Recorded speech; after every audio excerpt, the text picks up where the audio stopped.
कोणत्या रंगाच्या साडीवरती कोणत्या रंगाचे कॉन्ट्रास्ट ब्लाउज छान दिसतात? पार्ट 3. पिस्ता कलरच्या साडीवरती rani pink, coral, soft green, bright orange, wine हे कलर्स मस्त दिसतात. ऑरेंज कलरच्या साडीवरती cobalt blue, magenta, bottle green हे कलर्स मस्त दिसतात. पर्पल कलरच्या साडीवरती मस्टर्ड, ऑलिव्ह ग्रीन, रस्ट आणि टी कलर्स मस्त दिसतात. बेसिकली बोल्ड आणि अर्धी कलर्सचं हे कॉम्बिनेशन खूप छान वाटतं. ग्रे साडीवरती yellow, hot pink, red, cobalt blue हे कलर्स मस्त वाटतात.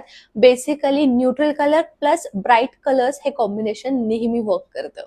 गोल्डन साडी सोबत तुम्ही बरेच कलर्स पेअर करू शकतात, पण त्यातल्या त्यात एम्ब्रॉइड ग्रीन, ब्लॅक, मरून, वाईन हे कलर्स नेहमीच छान दिसतात. मला मल्टी कलर्ड साडीसाठी सुद्धा रिक्वेस्ट आली होती. सो मल्टी कलर्ड साडीमध्ये तुम्ही त्या साडीमधला कोणताही कलर पिक करू शकता किंवा मग त्या साडीमध्ये जो डॉमिनेंट कलर आहे ना, जो कलर जास्त दिसतोय त्या रंगाचा ब्लाउज निवडू शकता किंवा ब्लॅक आणि व्हाईट